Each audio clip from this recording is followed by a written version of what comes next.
의심을 하고 하면 좋았을 텐데라는 그런 후회인 것이 그걸 알고서도 묵인한 바는 아닙니다. 한 거는 아니라고 그건 저는 자세히 모르겠습니다. 그건 아니에요. 그거는 잘 모르겠습니다.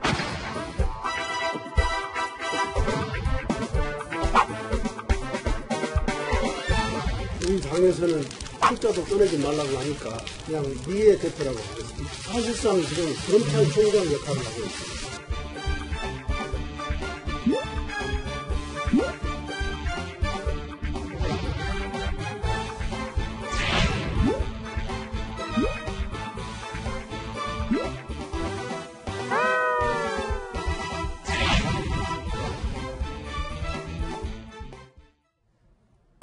네, 변호사님. 일단 국민의당 자체 조사 결과 이유미 씨의 단독 범행이다라는 거에 검찰도 일단 동의를 했어요. 이준서 씨가 지시하거나 공모하지는 않았다. 단 이게 잘못됐다는 거를 알면서도 공개하게 했다라는 미필적 고의라는 그런 내용을 발표를 했습니다. 그렇죠. 이게 이 사건이 처음 터지는 날요. 네. 모 방송에서 이게 바로 이준서는 미필적 고의로 수사를 해야 된다. 네. 이렇게 제가 방송을 한 적이 있는데요. 네. 왜냐하면 추미애 대표도 그렇게 얘기했죠. 추미애 대표 한참 뒤에 이제 안철수하고 박지원 대표 이야기한 거고요. 네네. 저는 이게 왜 그러냐면 제가 세 가지 이유예요. 예. 첫째는 이제 이유미 씨하고 주고받은 카톡이나 내용을 보면요. 네. 충분히 이게 조작됐다는 걸 의심할 만한 사유가 있음에도 불구하고 그대로 이게 용인하거나 네. 감수했다. 네. 이런 정황들이 예를 들어 이게 뭐 청년위원장 시킨다, 또는 이게 비례대표도 받을 수 있다, 뭐 이런 거 있잖아요. 네. 이런 내용이 있고, 그 다음에 두 번째 언론 제보했을 때 기자가 이걸 의심을 하면서 안 받아주는데 그걸 그대로 묵살해 있거든요. 네. 또 이게 위에 보고할 때도 위에서도 이게 그 제보자, 신원자를 좀 알려달라니까 보호해야 되기 때문에 못 알려준다. 네. 이런 여러 가지 정황을 봤을 때 제가 보기에 충분히 이준서 최고위원은 조작의 가능성을 인식을 하고 네. 그럼에도 불구하고 이게 선거 승리를 위해서 어쩔 수 없다. 네. 바로 이게 정서적으로 용인해야지. 8년에 이게 용인설이거든요. 미필적 고의에. 과실하고 구별할 때. 네. 그래서 이게 저는 내일 아마 영장을 봐야 되겠지만 상당히 발부될 가능성도 충분히 있다. 이렇게 그렇군요. 보입니다. 근데 문제는요, 이 미필적 고의라는 거는 지금 이준서 씨만 해당되는 게 아니라 이렇게 되면 그 위로 갈수록 다들 미필적 고의냐 아니냐를 갖고 입증하게 되는 거잖아요. 왜냐하면 단독 범행으로 이유미 씨한테 끊었으니까요. 근데 그게 아닌 게요. 네. 추미애 대표는 예를 들어 이게 박지원 대표나 안철수 후보까지는 저는 안 된다 봐요. 왜냐하면 이게 이용주, 그 밑에 이게 김인원 변호사, 네. 이게 그 김성호 공정선거 추진 이런 단장까지만. 분들을 네. 뛰어넘기가 어려울 거예요. 아. 왜냐하면 이게 이분들은 이준서 최고위원을 믿었거든요. 네. 왜 제보자를 보호를 위해서 신원을 못 준다. 네. 그렇기 때문에 제가 그분들이 미필적 고의가 되지 않는 이상은 그 네. 위선까지 더 올라가기 좀 어렵다. 네. 이렇게 보입니다. 일단 미필적 고의를 법적으로 입증하기는 쉬운가요? 쉽지 않죠. 왜냐하면 고의라는 게 속마음이잖아. 쉽게 그러니까 말씀드리면. 속마음을 어떻게 증명을 근데 하냐? 무슨 영화 마이너리티 리포트 뭐 톰 크루즈는 알잖아요, 속마음. 궁예 관심법도 아니고. 아, 진짜로요. 네. 그러니까 미필적 고의라는 게 어차피 객관적으로 외부에 나타난 여러 가지 사정들을 봤을 때 당신은 이게 잘못된 거라는 거, 위법이라는 것을 알았을 것 같아. 이렇게 검찰이 보고 법원도 그렇게 이제 판단을 하는 거예요. 그런데 이제 이 누구죠? 저 이준서 전 최고위원의 미필적 고의가 있다. 네. 사실 조작인 건 이상한 거 안 거 아니야? 근데 밀어붙인 거 아니야? 라고 보는 포인트가 세 가지가 있는 거예요. 오늘 네. 아침 이제 동아일보도 자세히 보도가 됐는데 그러니까 첫 번째는 카톡. 야, 유미야, 너 가져와봐. 나 청년연장 줄게. 너 그럼 다음에 비례야. 요거 하나. 그 다음에 맨 처음에 카카오톡 받고 기자한테 던졌다는 거 줬다는 거 아니겠어요? 네. 모 언론사 기자한테. 근데 그 기자가 보고 이거 아닌 것 같은데? 나는 이거 확인이 안 돼서 보도 못 하겠는데? 제보자 알려달라고 그랬죠. 그렇죠. 예. 근데 안 알려준 거 아니겠어요? 네. 그리고 다시 이유미 씨한테 얘기하니까 이유미 씨가 카카오톡으로 부족한가? 그럼 녹취록 가져왔다는 거 아니겠습니까? 네. 근데 문제는 어디서 생기냐면 이 녹취록을 당에다 가져줬다는 거예요. 네. 당에서도 야 이거 발표하려면 뭔가 우리가 좀 제보자는 신원을 확인해야 되는데 네. 확인 좀 해보자. 그랬더니 이준서 전 최고위원 얘기가 걱정하지 마. 100% 확실해. 남의 건 밀어. 이렇게 해서 나왔다는 거 아니겠어요? 네. 그러니까 검찰은 여러 가지 상황을 봤을 때 당신이 이거를 잘못된 거라면 알 수 있는 가능성이 있다고 보는 것인데 반대로 당 같은 경우는 아까 제가 마지막에 얘기했던 거 당에서는 야 이거 좀 이상한데 좀 확인 좀 해봐 이렇게 얘기했다는 거 아니겠습니까? 네. 그러니까 이준서 전 최고위원까지는 미필적 고의가 입증이 되게 쉬울 텐데 네. 뭐가 더 나오지 않는 이상 그 윗선으로 가기 수사하긴 할 겁니다. 네. 근데 그 윗선으로 가기는 쉽지는 않아요. 알겠습니다. 일단은 내일 영장 실질심사 결과가 나오니까 이준서 전 최고위원에 대한 구속 여부를 보고 그 이후 이야기를 하는 게 맞는 것 같습니다. 그런데 일단 국민의당 내부에서는 난리가 났습니다. 발칵 뒤집혀졌습니다. 그런데 이 상황에서 추미애 대표 우는 아이의 뺨을 때리는 걸 넘어서서 연일 불난 집에 부채질 아니라 불에 기름을 붓는 말들이 계속 이어지고 있습니다. 오늘 또 이런 말을 했습니다. 들어보시죠. DJ로부터 정치를 배웠다는 박지원 선대위원장에게 행동하는 양심에 기반한 행동을 그것을 잊지 말기를 촉구합니다. 당원 이유리 단독 범행이라고 주장하지만 그것이 아니라는 것을 박지원 위원장 스스로의 말로 증명할 수가 있는 것입니다. 제가 아침 방송에서 머리 자르기는 안 된다 라고 한 날 그 시간에 박지원 대표와 이준서 최고위원 사이에 통화 기록이 들통이 났습니다. 최종 컨펌을 하는 시간은 36초로 충분하다 보여집니다. 자, 국민의당에서 가만히 있을 리가 없죠. 이현주 국민의당 원내수석 부대표가 발끈하고 이에 또 강력히 항의를 했습니다. 추미애 대표를 공격했습니다. 들어보시죠. 이유미의 어떤 단독 범행 이상의 어떤 증거를 찾지 못했다는 얘기들이 나오니까 공개적으로 조직적인 범죄다, 모를 리 없다, 미필적 고의가 있었다, 본인이 수사를 했는지 모르겠는데요. 그렇게 얘기를 하면서 당의 수뇌부를 같이 몰아가는 그런 가이드라인을 내렸습니다.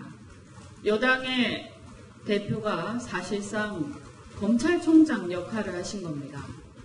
그런데 이런 상황에서 아주 구체적으로 수사 지침을 내리면서 국민의당을 괴롭히고 죽일 수 있으면 죽이라라고 그런 수사 지침을 내리는 거랑 다를 바가 없다.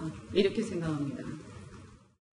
일단은 국민의당 입장에서는 궁지에 몰린 상황에서 무언가 이 관심을 딴 데로 돌리고 싶은데 추미애 대표가 마침 이 말을 저렇게 툭툭 자꾸 사고를 쳐주니까 거기에 대고 지금 물고 늘어지는 거잖아요. 저는 이게 추미애 대표가요. 네. 왜 저렇게 이게 계속 말씀하시는지 도저히 이해가 안 돼요. 네. 제가 보기 과연 저게 대통령께 도움이 됩니까? 네. 지금 이게 국정의 1차 책임은 누가 이제 여당이 지는 거예요. 그렇죠. 그럼 이게 지금 과연 이게 협치입니다.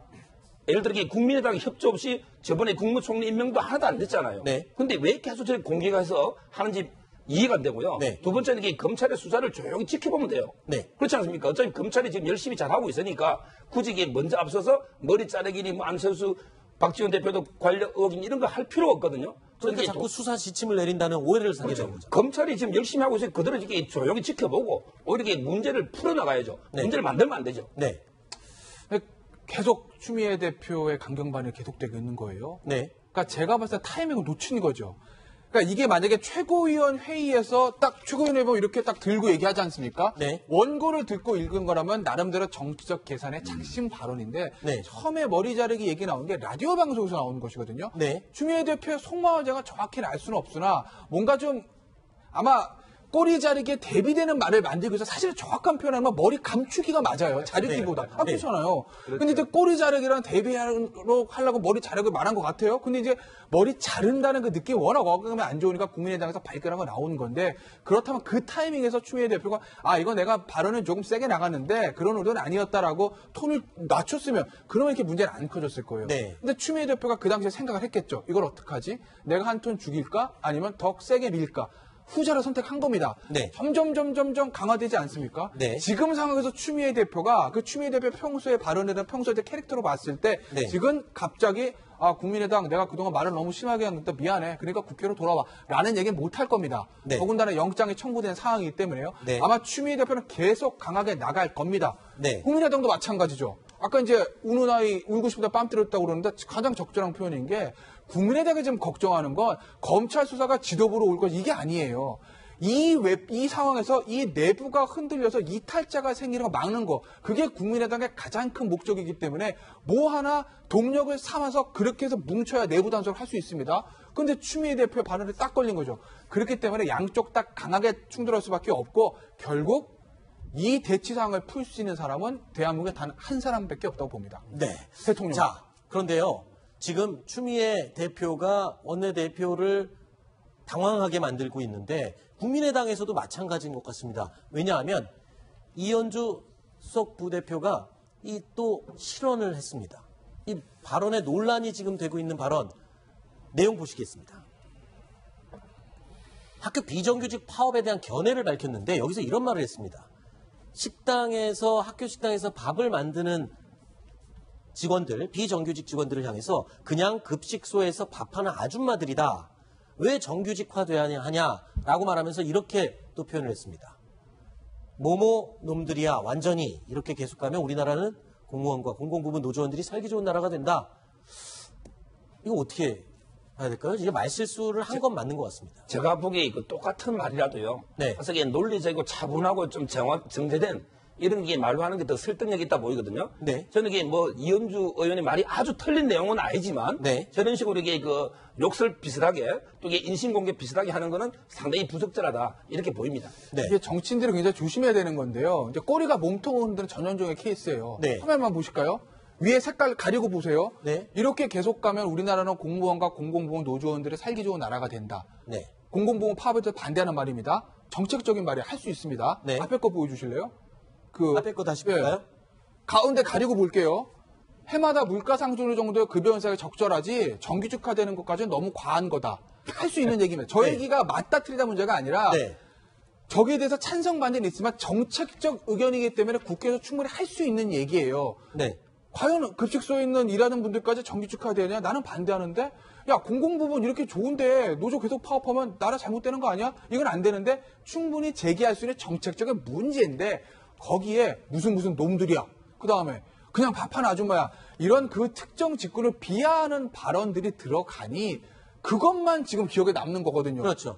이현주 의원이 국회의원으로서 뭔가 정책적인 문제를 제기하고 싶은 얘기를 싹 들어가고 본인의 실언만 남는 거예요. 그렇기 네. 때문에 국회의원들, 연예인들, 또 관료들, 청와대 비서진들 전부 다 말 한마디 하는 마디 굉장히 조심해야 되는 거죠. 네. 누군가가 그런 얘기를 했던 게 생각나네요. 정치의 절반은 말이다. 라는 말이 생각이 나네요. 알겠습니다. 조금 더 얘기를 해봤으면 했는데 시간 관계상 다음 아이템으로 넘어가야 되니까요.